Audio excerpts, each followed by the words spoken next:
DC Universe Presents number 12, written by Fabian Nicieza, art by Jorge Jimenez, aka Kid Flash, the one-shot. So, they get into this story later on, like Kid Flash explains everything that happened, but basically in Teen Titans, they went to this mystery island that had some dinosaurs on it, and then they came back via a whole thing, and apparently the subject for this book is that when they left, some dinosaur-human hybrids came back with them. Okay? Just accept that, because I have no other way to explain it. So we open up, we're in like a Chinatown sort of area, and the three dino people are like, oh boy, let's go and have an adventure here, guys. Let's go have some fun. And they make their way through Chinatown and are basically just like absentmindedly terrorizing people. Like they're just kind of messing with everybody around.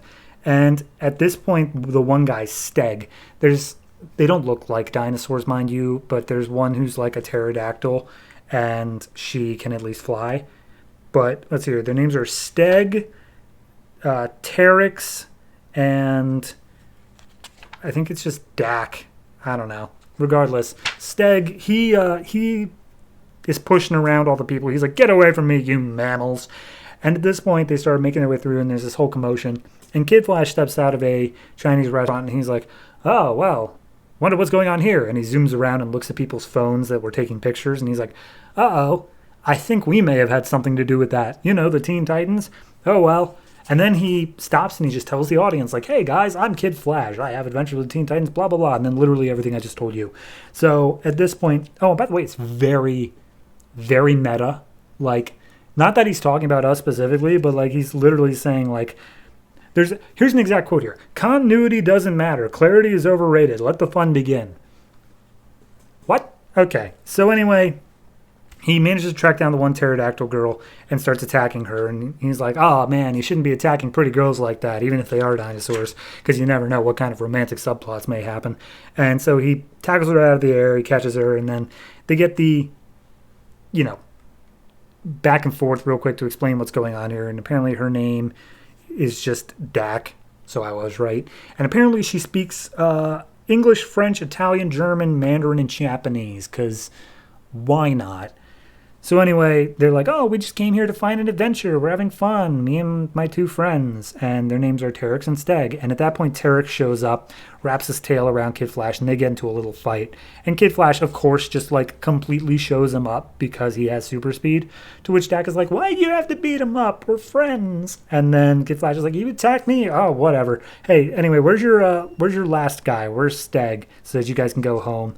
And he's like, I don't know. Like, he's probably just out somewhere. And so Kid Flash starts going around just looking for Steg. He eventually hears somebody screaming out for help, and he sees that in a pet store with a bunch of lizards, Steg has taken it personally that all these lizards are being kept in cages. So Kid Flash comes in, saves the people that Steg is terrorizing, and then Steg lets out some sort of mutagenic gas that causes all the lizards to evolve back into dinosaurs, which is not how that works, but regardless, it happens. And so now there's a bunch of dinosaurs running around Chinatown.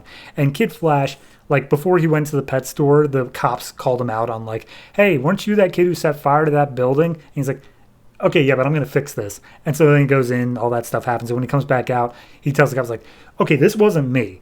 Like, I want you guys to specifically say it because I know how important a record is here. This was not me. So at that point,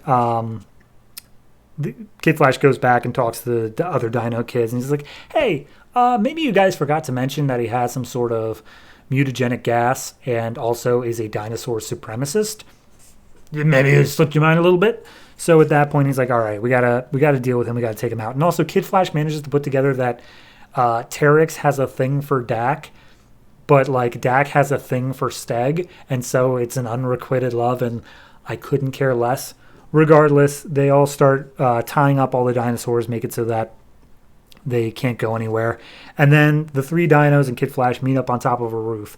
And Steg throws away his bag of mutagenic gas, to which Teryx points out, like, hey, that thing he just threw away, if he punctures it, it could literally turn the whole city into dinosaurs. And he's like, okay, but how would he puncture it? It's so far away. And then it's like, Steg is able to fire off projectile like barbs from his tail. And he's like, oh, cool, great. So anyway, immediately he fires off prehensile barbs. And Terex, I've already forgotten his name, and I literally just said it. Terex has to do some acrobatics to get out of the way, but he gets hit by a few. Meanwhile, Kid Flash speeds off to make it so that the barbs don't hit the bag, and he does manage to succeed. But when they get back, they see that both Dak and Steg are gone.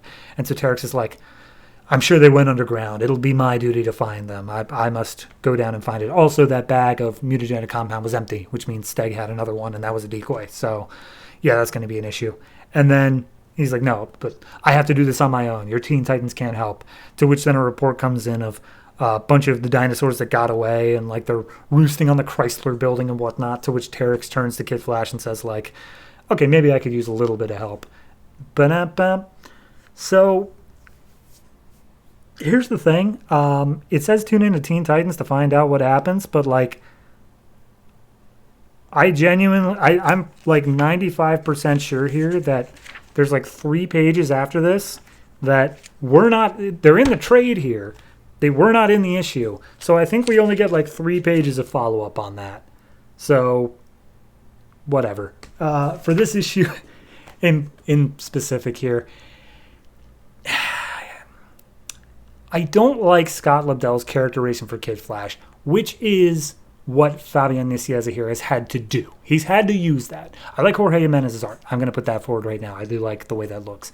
But while I like how they handled the story overall, I think it was an interesting enough story. Like, oh, a bunch of dinosaur kids got loose. Like, why not? It literally just says, let's have some fun. Continuity doesn't matter. So, okay, I'm okay with that. But I don't like Kid Flash as a character, and that's because of how he is portrayed in Teen Titans. So him being so, like, literally there's a point in here where he's like, oh man, I couldn't get to the comic shop today, and revenge is off for the summer, so what am I supposed to do on a Wednesday night? Like, it's just having fun. I just don't like the character.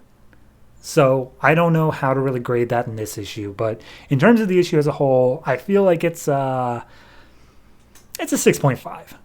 And a lot of that's the art. A decent amount of that's the art. But it is just kind of this average, like, okay, yeah, it's just a whatever. Like, it's a one-shot. It literally is just a story of, okay, and then Kid Flash met some dino kids. The end.